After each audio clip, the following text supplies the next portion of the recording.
Estamos de volta com o programa Lições da Bíblia.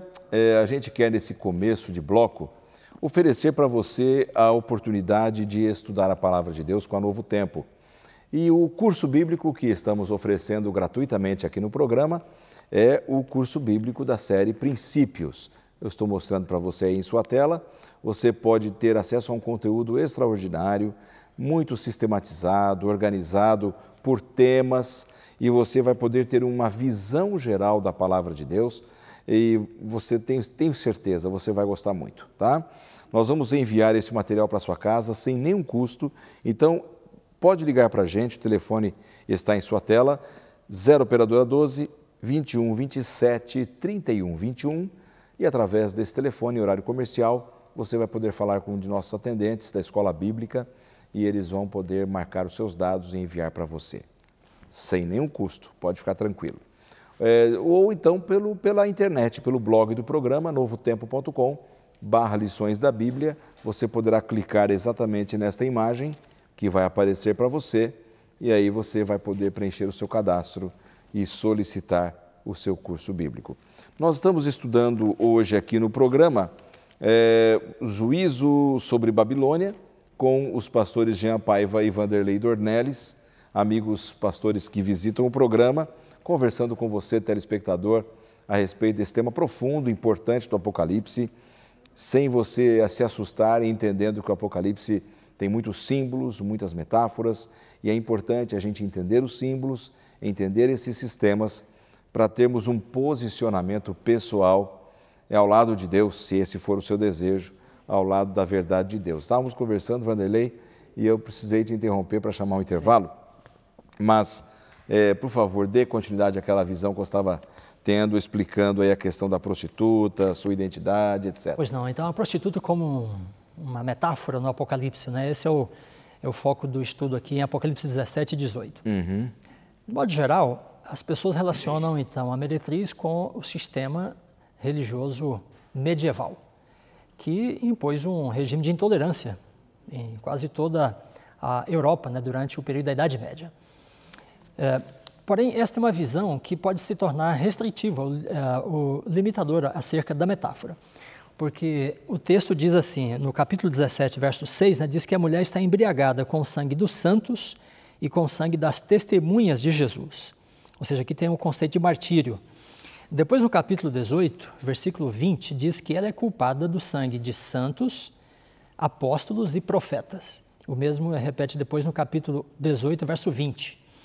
Então, quando nós pensamos no sangue dos santos, né, os santos, em Apocalipse 13, é o grupo que é antagonizado pela besta nos 42 meses, 1260 anos, né, o período da Idade Média. Mas e quando fala dos apóstolos? Então, a mulher também é culpada do sangue dos apóstolos que foram martirizados. Então, se os santos são da Idade Média, os apóstolos são do período do Império Romano. Mas também é dito que ela é culpada do sangue de profetas. Então, no Apocalipse, profetas aqui é uma referência aos mártires do Antigo Testamento. Bem, então, veja, a mulher representa, então, um sistema religioso que não está restrito à Idade Média, ao mundo cristão. Tem a ver com o Império Romano, tem a ver também com o Antigo Testamento. Por outro lado, diz que a mulher tem um cálice, né, um cálice na sua mão, e o seu vinho, né, então, é classificado aqui como um vinho, um cálice de abominações. E diz que ela contamina a terra, né, com o vinho da sua prostituição. Que vinho é este? Bem, a abominação é um conceito bíblico usado para quando você tem uma coisa falsa que é colocada em lugar de algo que é verdadeiro. Então, quando Deus disse para Adão e Eva assim, não comam da árvore do conhecimento do bem e do mal, senão vocês vão morrer. Aí vem a serpente e diz, não, vocês podem comer que não vão morrer. Então, isso é uma abominação. Ele está contradizendo diretamente a palavra de Deus. Então, o vinho de Babilônia é entendido ser imortalidade da alma, porque contradiz a fala primordial de Deus, Adão e Eva, e também a santidade do domingo, porque no Apocalipse tem o selo de Deus, está conectado com o sábado e a criação. Mas há também a marca da besta, ligada com o domingo e não reconhecimento da criação.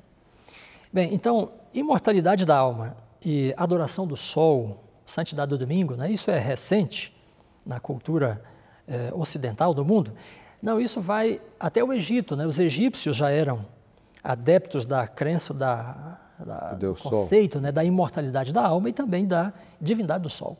Há muitos papiros, né, mostrando os egípcios adorando o sol.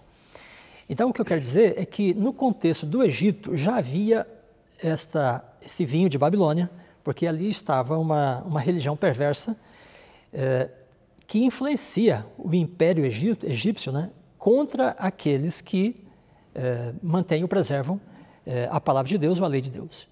E assim, em todos os impérios mundiais, há a presença dessa religião perversa, um sistema religioso perverso, que contamina e que também influencia o poder político a levantar-se contra os servos de Deus. Por isso diz que a mulher é culpada dos mártires. Né? Olha só que interessante. Bom, nesse raciocínio, pastor Dornelles, eu queria que o pastor Jean comentasse para a gente, o problema foi a entrada do pecado no mundo, né? Quer dizer, a partir daquele momento em que Satanás conta uma grande mentira ali para Eva, distorcendo o que Deus havia falado, derrubando a raça humana, a partir daquele momento começa a construção de um sistema de adoração completamente falso nesse mundo. Então, como disse o pastor Dornelles, não é uma coisa agora, dos nossos dias, do ano passado, ou sei lá, 10 anos atrás. Não, é uma coisa que vem desde a entrada do pecado. Você entende dessa forma também? Pastor, com a entrada do pecado, naquele dia Deus deu uma sentença, Gênesis 3,15, dizendo, porém, inimizade entre ti e a mulher, né, se referindo entre a serpente e a mulher, entre a tua descendência e o seu descendente, este te ferirá a cabeça e tu lhe ferirás o calcanhar. Então, a partir daqui, você vai encontrar na história sempre o povo de Deus, que a gente comumente conhece como sendo um remanescente, um povo pequeno às vezes, e às vezes um pouco maior, mas sempre sendo perseguido pelo inimigo. E o inimigo, ele não vem pessoalmente para perseguir às vezes ele utiliza um sistema religioso, às vezes um sistema imperial para perseguir o povo de Deus. Então, o pastor Dornelles falou do Egito, então a gente vai ver ao longo da história que sempre, desde o Egito, depois os assírios, depois Babilônia, depois Medo-Pérsia, depois Grécia, depois Roma. Então, vai mudando de épocas em épocas, de tempos em tempos, vai surgindo alguma nação para perseguir o povo de Deus. Então, é exatamente por isso que a Bíblia chama essa aqui de a grande meretriz. Por quê? Porque nela se funde tudo que teve de pior em todos esses impérios que já passaram e que perseguiram o povo de Deus. Ou características desses impérios do passado, de perseguição ao povo de Deus, se funde nesse último sistema, nessa última meretriz, pouco antes do retorno de Cristo a essa terra. É uma coisa bastante interessante o estudo da Bíblia, né? A gente vai montando um quebra-cabeças, um pano de fundo muito importante. Por isso que a gente tem que buscar o estudo da Bíblia exatamente como a palavra nos recomenda, um pouco aqui, um pouco ali, monta-se todo um pano de fundo, não pode ter pressa, não pode ser apressado, não pode fazer conclusões apressadas também. Mas olha só o que os nossos pastores fizeram, uma análise histórica, bíblica, a história do povo de Deus através dos séculos. Então, o que está sendo falado aqui hoje não é uma questão assim, o livro do Apocalipse é indecifrável. Não, você consegue decifrá-lo desde que você entenda os códigos, os símbolos, e a Bíblia interpreta-se a si mesma, né? Uma das regras de hermenêutica aí, básicas, né? E a gente consegue chegar a conclusões importantes para os nossos dias dentro do livro do Apocalipse, pastor Dornelles. Perfeitamente. Bem, o conceito principal em Apocalipse 17 é uma relação imprópria entre a religião e o poder civil. Então, a meretriz representa o poder religioso, o sistema religioso, né, perverso, que em vez de servir a Deus, de ter a fidelidade a Deus, que era o normal da mulher, ela se associa aos reis da terra ou poder civil e perverte esse poder civil. Então, isso é representado na imagem aqui através desta relação da meretriz com a besta. Ela domina sobre a besta, ela está montada sobre a besta, né? Agora, interessante, eu disse que nós podemos buscar... Lembrando aí, a gente já até estudou em semanas passadas, desculpe interrompê-lo, para os nossos amigos, o significado, né?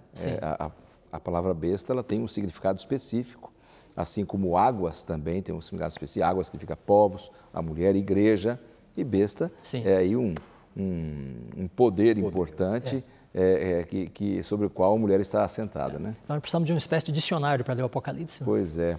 A gente devia ter criado um aqui no programa, para a gente ir consultando aqui, ajudando os telespectadores. Então, vamos falar da presença da mulher desde o Egito, passando pelos impérios, e dessa relação que ela tem com o poder civil. Podemos lembrar, por exemplo, da Pérsia, né? Após o cativeiro babilônico, muitos judeus permaneceram no Império da Babilônia e depois da Pérsia. E então temos o livro de Esther, que é uma narrativa interessante desse contexto. E aí nós temos no livro de Esther, temos o povo judeu, e aí temos o rei, o representante do poder civil, e tem um camarada que aparece na história, né, Amã. E ele parece ser o representante da religião perversa, porque ele chega para Assuero e diz assim: olha, rei, há um povo no teu reino cujas leis são diferentes das nossas, e não convém ao rei tolerá-lo. Interessante que Amã não devia estar preocupado com os aspectos sociais da lei dos judeus, os 10 mandamentos. Não matarás, não adulterarás, não furtarás, porque essas eram normas, né, de todas as sociedades antigas já organizadas. Ele estava preocupado com a relação vertical estabelecida pela lei entre o povo e Deus. Então isso tinha que ver com não ter outros deuses diante de mim, não fazer imagens, não adorar as imagens e guardar o sábado. Então aí o Amã diz para o Assuero: nós precisamos de fazer um decreto para eliminar esse povo do Império da Pérsia. E o que o rei faz? Ele se convence do discurso de Amã e dá o seu anel a Amã. E então aí o representante do poder civil dá a autoridade para o representante do poder religioso, para que ele faça uma lei, né, contrária ao povo de Deus. E aí vem então um momento de perseguição e intolerância aos judeus no Império da Pérsia. Então quem é Amã aí? Amã parece ser esse representante da religião perversa. E ele consegue manipular o rei, como a meretriz manipula a besta. E isso ocorre em diferentes fases, né, na história. Então quando há essa aproximação entre os dois poderes, há um grande perigo, porque o poder religioso tende a dominar e prostituir o poder civil. Nesse sentido, pastor Jean, o ideal é que o poder religioso mantenha-se fora da questão do poder político, civil. O que seria o ideal para termos uma visão religiosa mais saudável? Pastor, nós estamos no mundo, não é? Então nós pisamos esse chão. A Bíblia diz que nós temos que dar a César o que é de César e a Deus o que é de Deus. Então faz parte da nossa educação termos bons relacionamentos com os governos, com as autoridades. Até porque a Bíblia diz que essas autoridades estão ali porque Deus as constituiu. Deus permite todas as coisas. Mas quando alguma lei, quando algum decreto, quando algum mandamento de alguma autoridade, de algum país, de alguma nação fere os princípios da palavra de Deus, então, biblicamente, a gente tem que seguir nesse caso, né? Mais importa servir a Deus do que aos homens. Então, quando une muito assim o Estado com a religião, isso sempre foi um grande problema. Então, Estado e religião sempre foi um grande problema. O que Deus espera, na verdade, o sonho de Deus é que houvesse a teocracia, né? Deus governasse, Ele governasse todos os povos. Exatamente. Mas como isso não existe, o que nós temos aí são governos espalhados por todos os cantos. Mas esses mesmos governos que, ora, apoiam a meretriz, se revoltarão em um momento contra ela. Porque perceberão que esses governos humanos, que muitas vezes são corruptos, agindo de modo errôneo, contrário à palavra de Deus, esses governos humanos, eles não puderam trazer paz, não puderam trazer plena esperança, não puderam trazer soluções de acordo com aquilo que só Cristo pode trazer. Então, esses próprios governos que um dia apoiaram a meretriz, eles se revoltarão exatamente contra ela. Então, nesse aspecto, é importante a gente ficar sempre firme no assim diz o Senhor, de acordo com a palavra de Deus, esperando e imaginando que tudo que temos aqui vai passar e que o reino de Cristo será estabelecido para sempre. A sua visão também, pastor Dornelles, sobre o ideal, separação de poder político e religioso, Estado e religião? Sim, faz parte da natureza da religião ter uma visão absoluta da realidade. Toda religião acha que ela é a única verdadeira. E quando qualquer religião tiver o poder civil nas suas mãos, a tendência é impor, né, a sua compreensão da realidade sobre os demais. Então aí vem uma situação de exclusivismo, né, de intolerância e perseguição.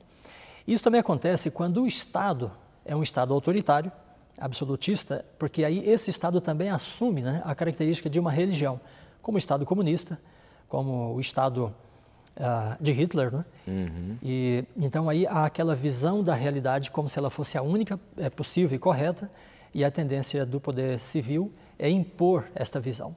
Então, separação de igreja e Estado, de religião e poder civil, biblicamente falando, né, na condição de pecado, parece ser a situação mais segura para a liberdade, né, de consciência.